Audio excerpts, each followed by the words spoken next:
Hello friends, welcome back to the channel. Welcome back to UK Dreamers. I'm Dr. Aman and today I'm going to be talking about the GMC sponsorship scheme for the surgical specialties. Keep in mind that ophthalmology and ENT are not supported by this pathway. There's a separate pathway. ENT, I'll upload on the link above. How do you proceed? Because, when it comes to the medical specialties, there's a very clear-cut perspective or scheme that we call as the MTI or the direct sponsorship through the various trusts. Surgical specialties, on the other hand, do not have a MTI sort of scheme. So what did they do? So they came up with their own schemes, which I'll be discussing in this video, and how to make your application better, and all your queries and doubts that you've been mailing me, texting me. I'll try to give you a basic insight about it.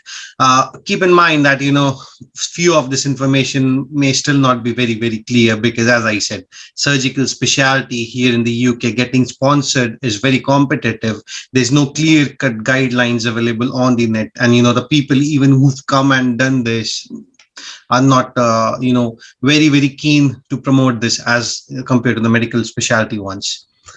So I'll just start the presentation now. Okay, so as I said, this is a video about the GMC sponsorship scheme for the surgical specialties.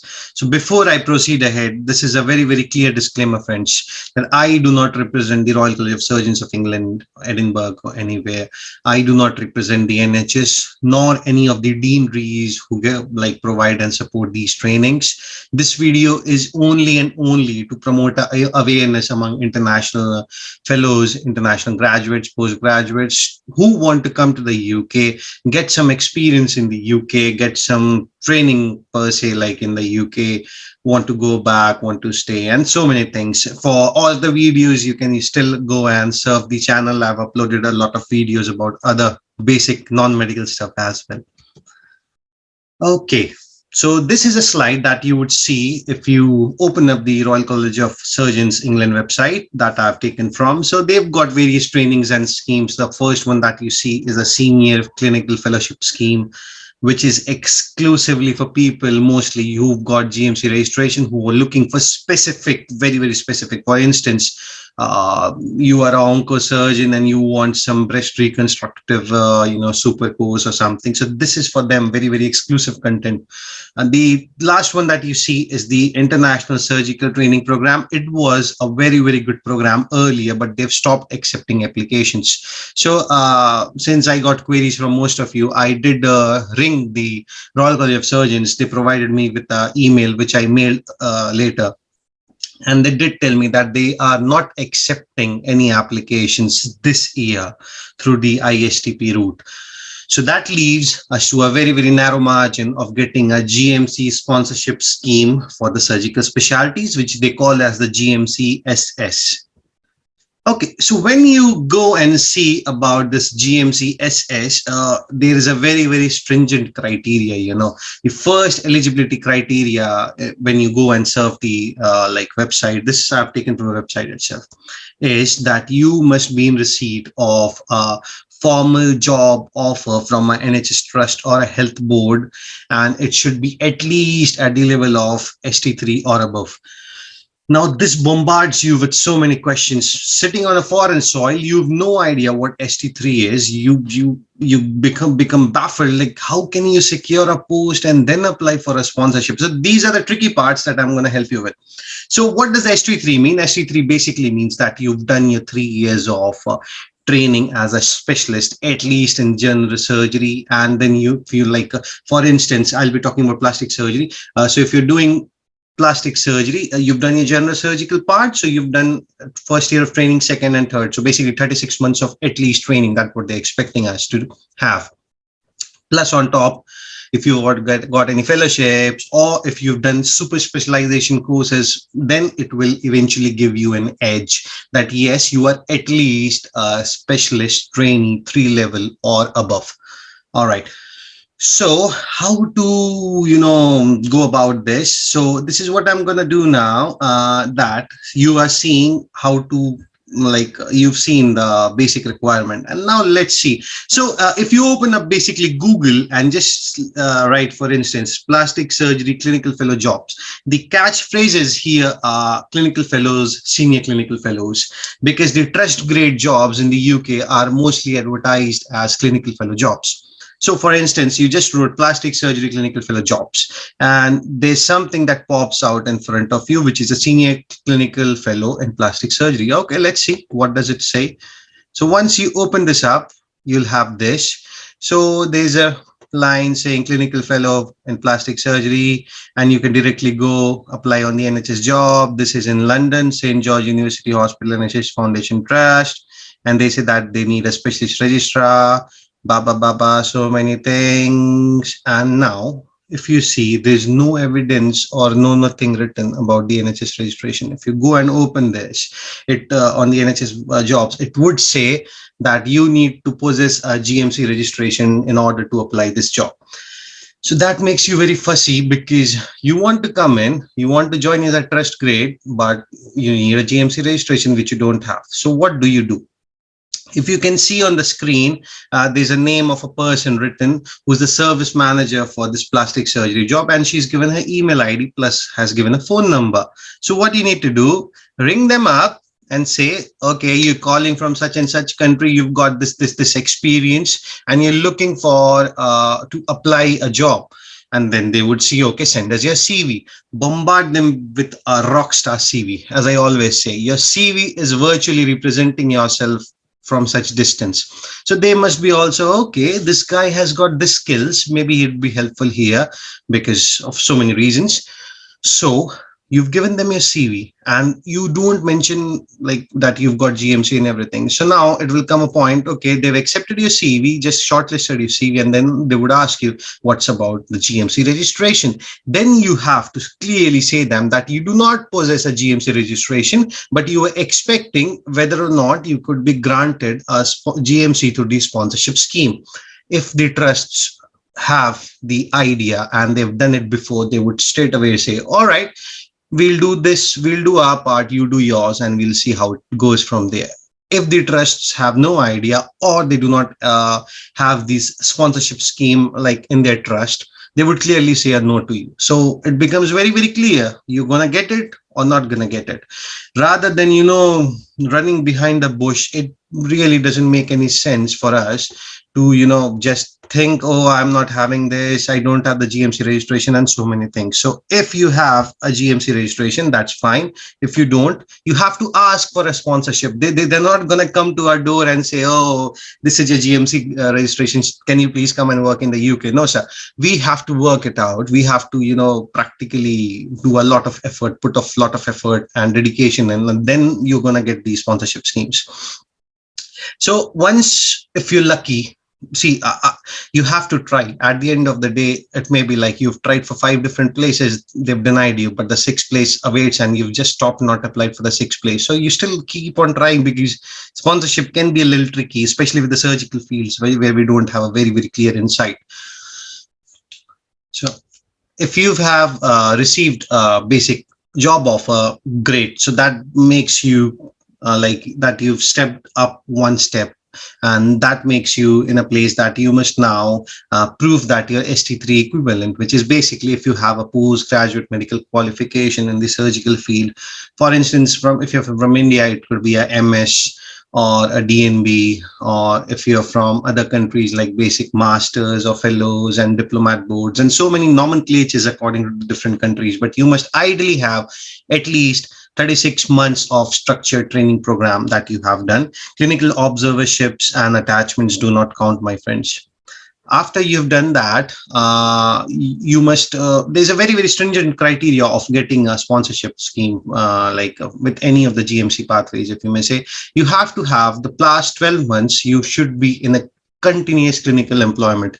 There's an exception to it that you can have 5 weeks of off, but you should have a very, very strong reason for it. Maternity, paternity, ill health, death in the family, and hence and so forth. But ideally, don't have any gaps in the past 12 months. For instance, for example, you've completed your super specialization in plastic surgery, and then you want to come to the UK, but you had some stuff, so you took 4 weeks off after you had finished your post graduation. Okay, but after you've started working, the past 12 months, you should ideally not have any gaps in the clinical employment which you can't have a reason for. English, yes. The biggest hurdle I would say is getting a decent score in the IELTS academic or OET medicine. So whichever becomes easy for you, ideally it's preferred now that OET medicine has an edge towards getting it cleared. But if you have a very, unique English skills, yes, you can still go for IELTS. So you must have a basic score of 7 in each and 7.5 overall for IELTS and B grade for OET. I've uploaded videos about these. I'll just put a link above. So, okay, this is done halfway through. So now how do we proceed? So the best way I would show you again, this was the basic eligibility criteria that we had just seen. So how do we proceed ahead? All right. So I'm just gonna take you back to the website rather than popping things up. So this is the website of the Royal College of Surgeons, and if you go and see about the GMC sponsorship scheme, okay, and when you come down, it would clearly say eligibility requirements for the GMC registration, which we just had a discussion about. What are the supporting documents do you need? So once you click on this, and you have a window opening up, it says what documents do you need. So we'll have a quick chat about them. Copy of passport. Yes, passport is mandatory even if you want a IELTS academic or a OET medicine. So passport, yes, keep it ready. The best way, if you are coming to the UK with the family, I'll be uploading a link how to relocate with family above. But you must also have passports of all your dependents that you're bringing in, except your parents, just spouse and kids, not the parents. Okay. You must have your primary medical qualification certificate, your post-graduation qualification certificate, and ideally both of these should be sent to the EPIC verification, the ECFMGA application portal. It's easy, but yes, you still have to prepare and make payments and everything about it. You must have a certificate of completion of internship.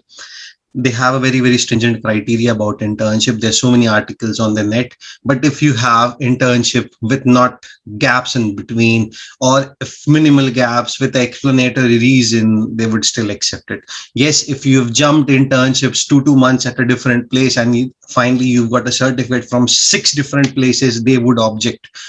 For me, for instance, I had internship certificate from 3 different places. They didn't object per se, but yes, the time taken was quite lengthy. You ought to have certificate of good standing, but you have to have this once you've cleared all the eligibility criteria goals, because certificate of good standing is valid maximum till 3 months as per the GMC. Usually written that it can be valid up to 6 months by some medical councils, but 3 months is what they need basically.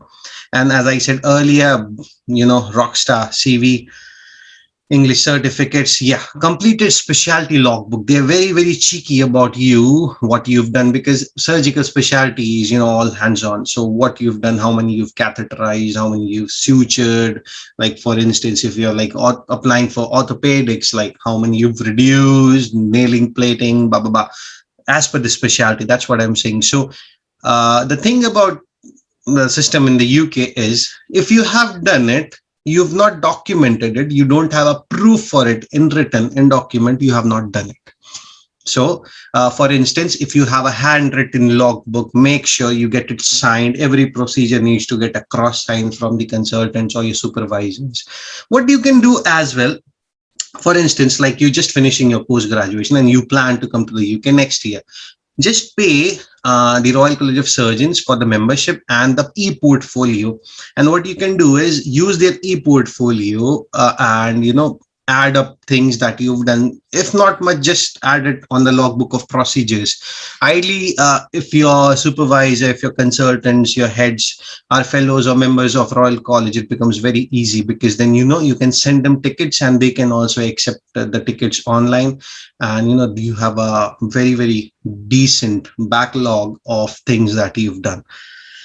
Not all the trust would ask you for MRCS, but having any part of the MRCS would definitely add on to the weightage of your application.